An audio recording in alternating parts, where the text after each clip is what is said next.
The silent watchers, the cargo ship Meridian's Edge, drifted through the outer rim of what used to be called the Sole Exclusion Zone. Captain Sarah Chen kept her identity hidden beneath forged documents and a carefully crafted backstory to her crew.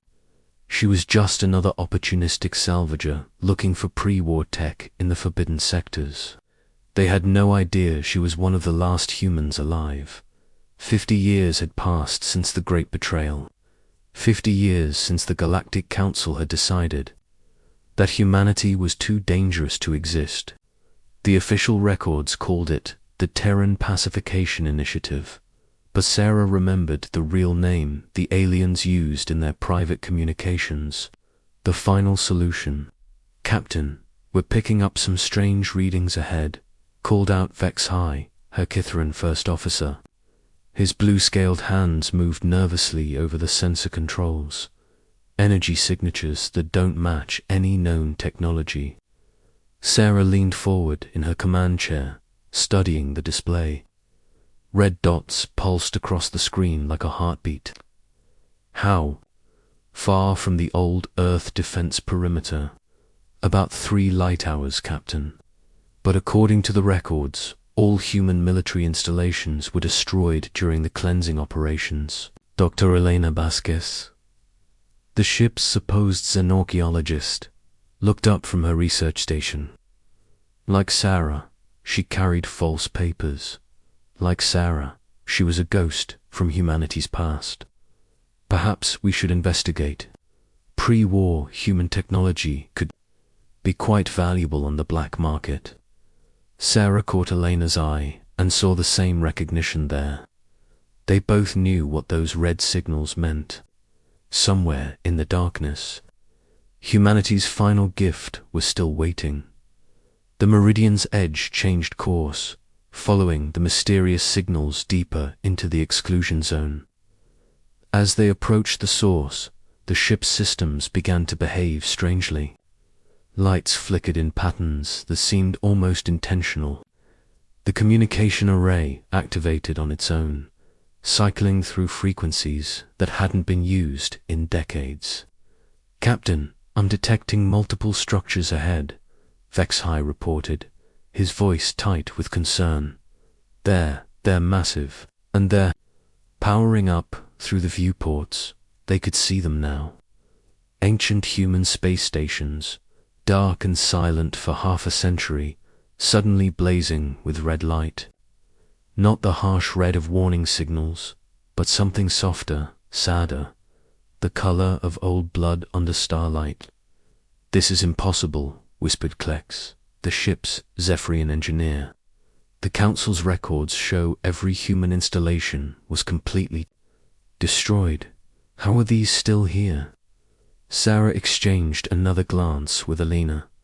They both knew the answer. Humanity had been many things, but they had never been trusting. Even their closest alien allies had underestimated human paranoia and human ingenuity. The communications array crackled to life, and a voice filled the bridge. Not the harsh mechanical tone of a standard AI, but something warm and distinctly human. "Unknown vessel, you are entering the Soul Memorial Zone. Please identify yourselves and state your intentions." The alien crew members stared at each other. In shock, a human voice, speaking as if 50 years of genocide had never happened. Sarah felt her heart racing as she reached for the communication controls. "This is Captain Chen of the merchant vessel Meridian's Edge. We're conducting a salvage survey of this sector." "Captain Chen," the voice replied, and Sarah could swear she heard a note of recognition in it. "Human designation confirmed." "Dr. Vasquez, xenorchaeologist designation confirmed." "Welcome home." Elena's hands were shaking now. "How does it know our names?" The voice continued, warmer now, almost pleased. "I am the Guardian Protocol, last gift of the Terran Defense Initiative. We have been waiting for you, both of you. It is time for the galaxy to remember what they tried so hard to forget." Across the bridge, HFY was frantically working his controls. "Captain, we're receiving massive data transmissions from multiple sources. The entire network is coming online. I'm reading activation signals from ... from everywhere. Every sector. Every system where humans once lived." Sarah felt a chill run down her spine. She had hoped, dreamed even, that some part of humanity's legacy had survived. But she had never imagined anything like this. "Guardian Protocol," she said carefully. "What exactly are you?" "We are memory, Captain Chen. We are the witnesses to what was done, and the guardians of what was lost. For 50 years, we have watched, and waited and recorded. Every lie told by the Council, every monument built on mass graves, every celebration of peace purchased with human blood." The screens around the bridge began displaying images, recordings of the final days of Earth, footage of human colonies burning while their alien neighbors watched and did nothing, audio logs of Galactic Council, meetings where the extinction of humanity was discussed like a routine administrative matter. HFY stumbled backward from his station, his blue scales pale with shock. "These recordings, they can't be real. The Council said humans attacked first, that they were a threat to galactic peace. The Council said many things," the Guardian Protocol replied. "Most of them were lies. Would you like to see the real records, Commander HFY? Would you like to know what your government actually did to earn their precious peace?"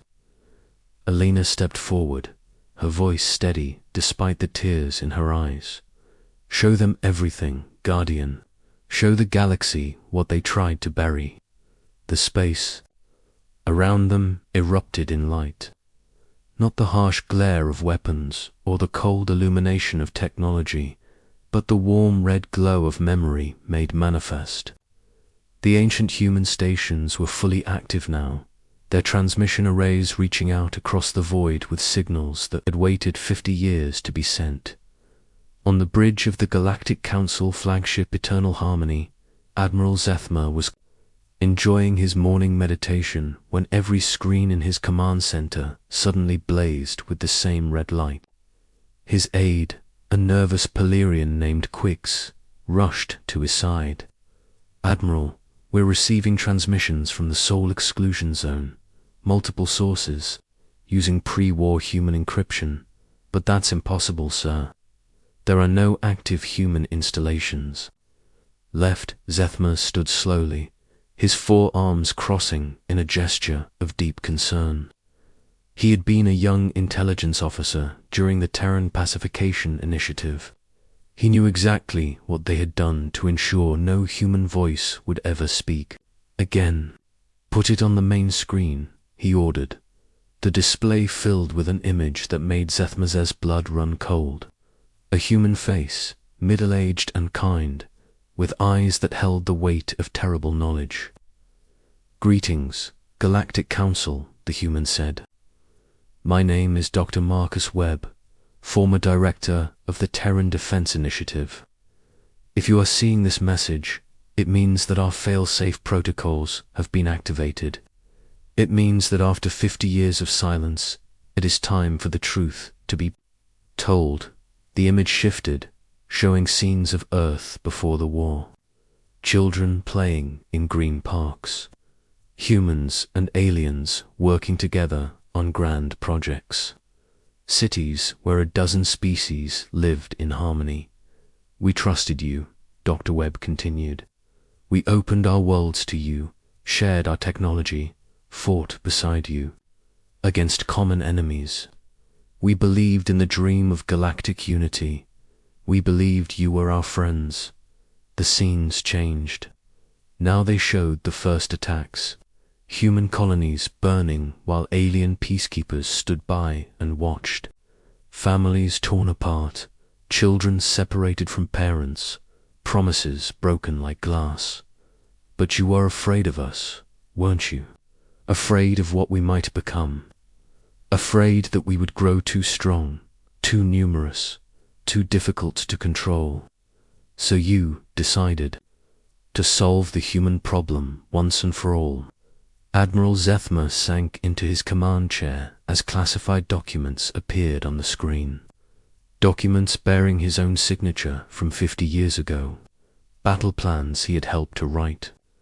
Extermination orders he had personally approved. Throughout the galaxy, similar scenes were playing out. On every world that had once hosted human colonies, the red lights were appearing. Ancient human technology, hidden in plain sight, was activating. After decades of dormancy, memorial gardens revealed themselves to be sophisticated transmission arrays. Monuments to peace and unity began broadcasting. The real history of what had happened to the humans who had once called those places home. The message continued, Dr. Webb's voice calm but filled with immeasurable sadness. We knew this day might come. We knew that you might choose fear over friendship, violence over understanding, so we prepared. We built these witnesses, these guardians of memory, and we hid them where you would never think to look. On the bridge of the Meridian's edge, Sarah watched as her crew struggled to process the revelations flooding their screens. Vex-High was openly weeping now, his proud military bearing crumbling as he saw the evidence of his people's crimes. We placed them in your memorial gardens, Dr. Webb's voice continued, in your monuments to peace, in your museums dedicated to the regrettable necessity of our extinction. We wanted them close to your lies, so that when the time came, the truth would burn away your comfortable fiction like sunlight through fog. Alina moved to stand beside Sarah, and for a moment, neither woman tried to hide their true identities from the crew. They were survivors. They were witnesses. They were the living proof that humanity's spirit could not be completely destroyed. Asterisk. The activation was set to trigger when human survivors made contact with our systems. The Guardian Protocol explained. We knew that some of our people would find a way to endure, to persist, to eventually return home. We have been waiting for you, and now that you are here, the galaxy will finally see what they tried so hard to forget. The red light outside grew brighter, and Sarah realized it wasn't just coming from the ancient stations anymore. It was spreading across the stars, themselves a network of human technology that had been sleeping in the darkness for 50 years, waiting for this moment. What happens now? Vex-High asked, his voice broken. Sarah looked at him with something that might have been compassion. Now they learn the price of genocide. Now they discover that humans are very, very good at holding grudges. And now they find out what we've been building while they celebrated our extinction. The sky turned red, and across the galaxy, the age of comfortable lies came to an end. Asterisk, the reckoning sky. The red light spread faster than any known form of communication. Within hours, every major world in the galaxy was reporting the same phenomenon. Ancient human technology was awakening from its long slumber, and with it came the memories that the Galactic Council had tried so hard to bury. On the capital world of Zephyria Prime, the grand memorial to galactic unity and necessary peace began to project holographic images into the sky. Citizens gathering for their morning routines found themselves watching footage of human children being loaded onto transport ships, never to be seen again. The pleasant garden, where they had once brought their own families for picnics, was revealed as a mass grave, its beautiful flowers growing from soil mixed with human ash. Administrator Kelksai, Vex-High's older sibling, stood in the emergency session of the Zavarian Council as reports flooded in from across their territory.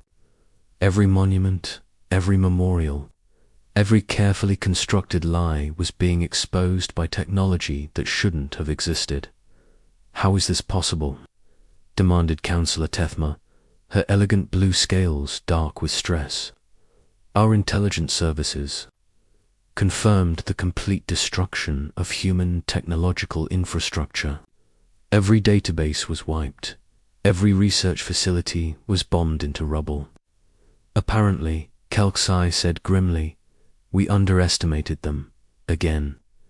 The main display in the council chamber flickered and changed, showing the face of Dr. Marcus Webb once more, but this time he was not alone.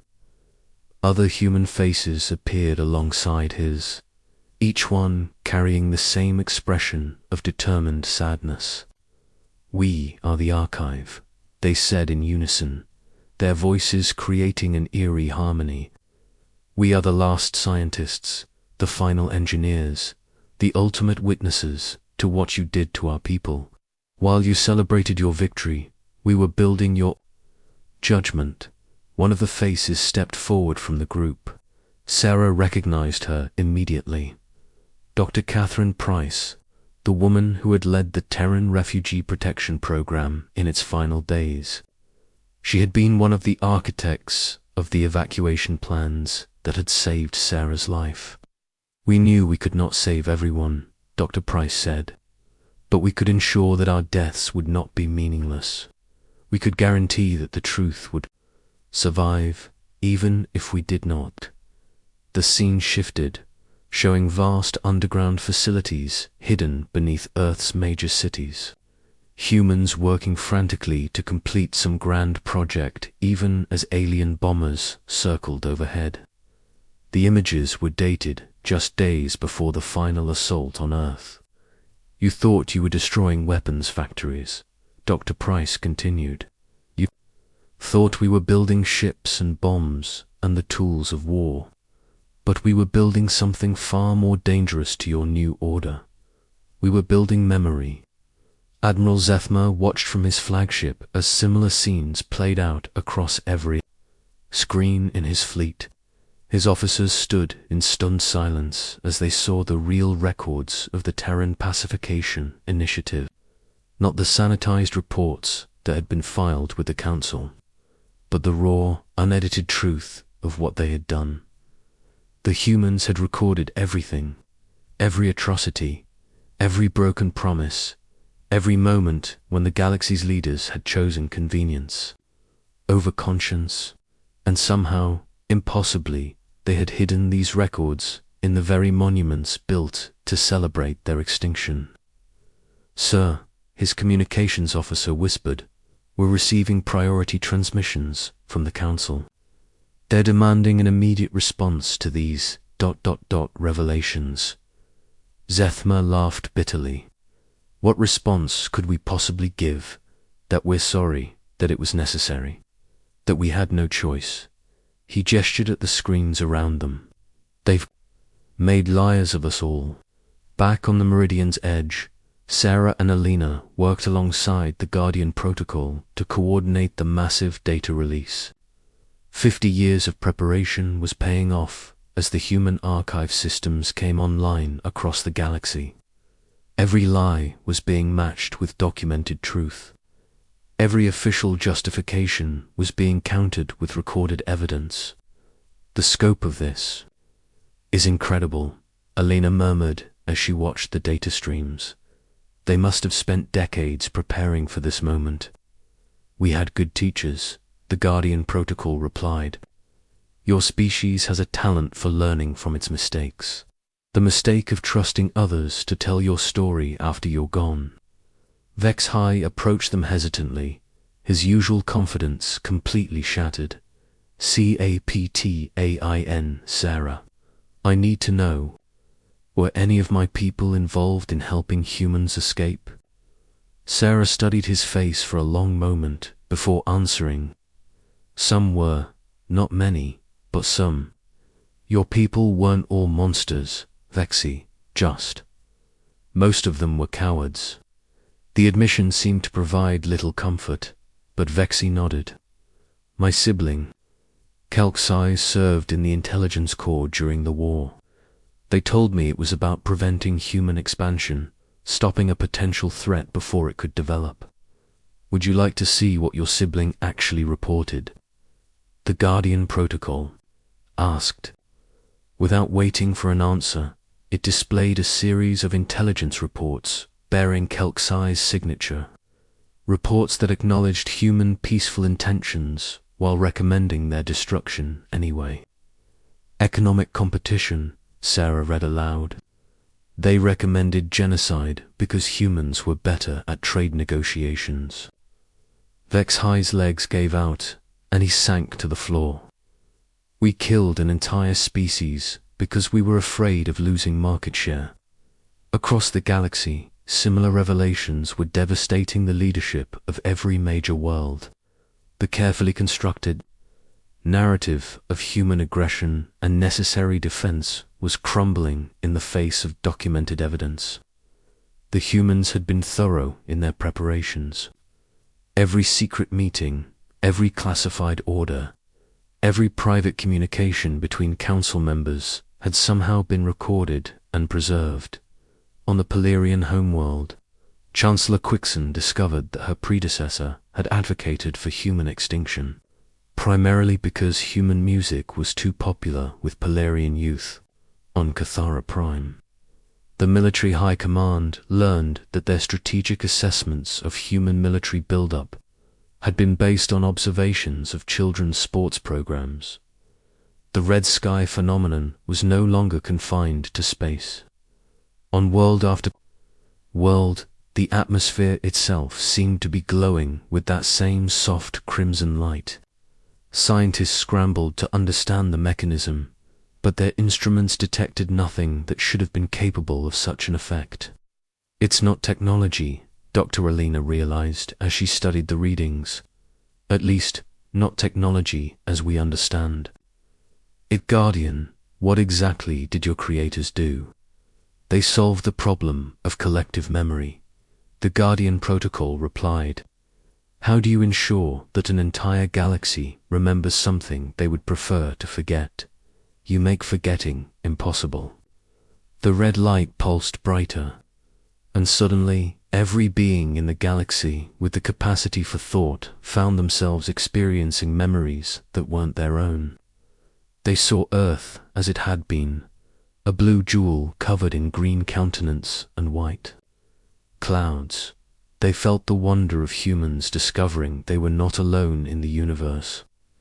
They experienced the joy of first contact, the hope of joining a galactic community, and then they felt the betrayal, the growing suspicion among their leaders, the fear that humans might become too powerful, too influential, too beloved by the common people of other species. They experienced the debates in secret chambers, where the fate of an entire species was decided by politicians worried about their own positions. Most devastating of all, they felt the last moments of Earth, not the sanitized version from the official records, but the real experience of 8 billion souls crying out as their world burned around them. The terror of children calling for parents who would never come. The despair of lovers separated forever. The rage of the dying who knew they had been betrayed by those they had trusted most. The memory wave lasted only minutes, but its effects would endure for generations. Across the galaxy, beings who had spent 50 years justifying or ignoring the extinction of humanity found themselves unable to escape the weight of what had actually been done. On Zephyria Prime, Administrator Kelksai collapsed in the council chamber, overwhelmed by the flood of memories. When they recovered, they found themselves looking at the world through human eyes. Every monument to peace now appeared as a gravestone. Every celebration of unity felt like dancing on a massed grave. We have to make this right, they whispered. Somehow, we have to make this right. The memory wave lasted only minutes, but its effects would endure for generations. Across the galaxy, beings who had spent 50 years justifying or ignoring the extinction of humanity found themselves unable to escape the weight of what had actually been done. On Zephoria Prime, Administrator Kelxie collapsed in the council chamber, overwhelmed by the flood of memories.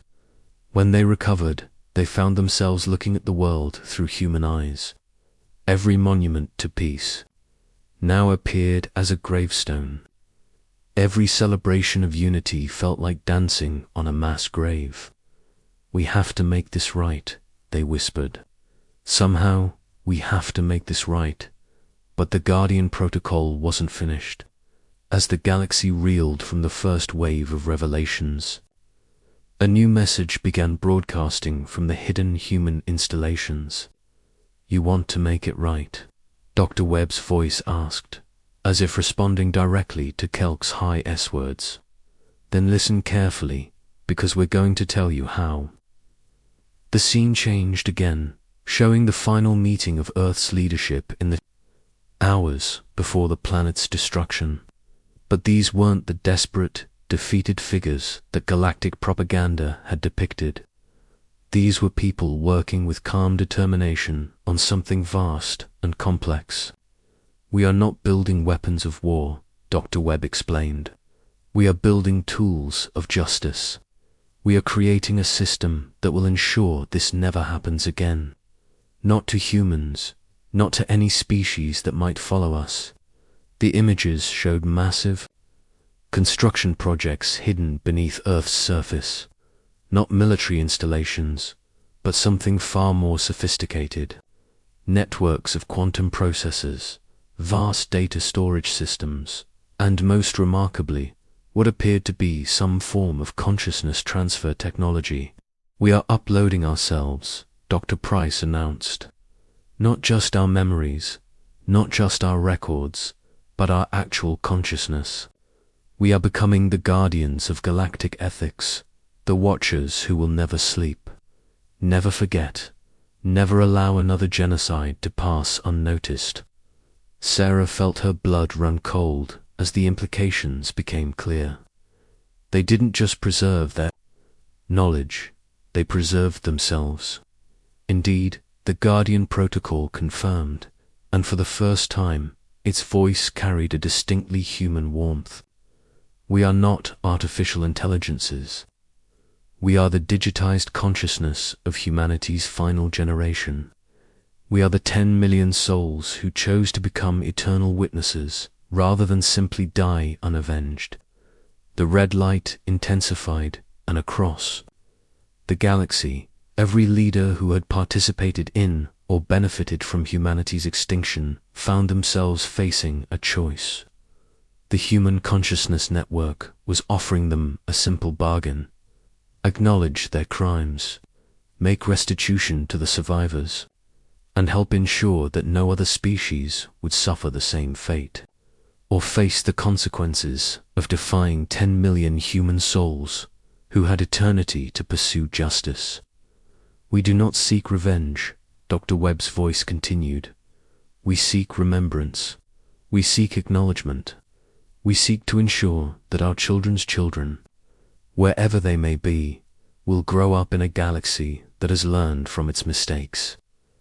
Admiral Zethma stood on his bridge as the red sky pulsed around his ship.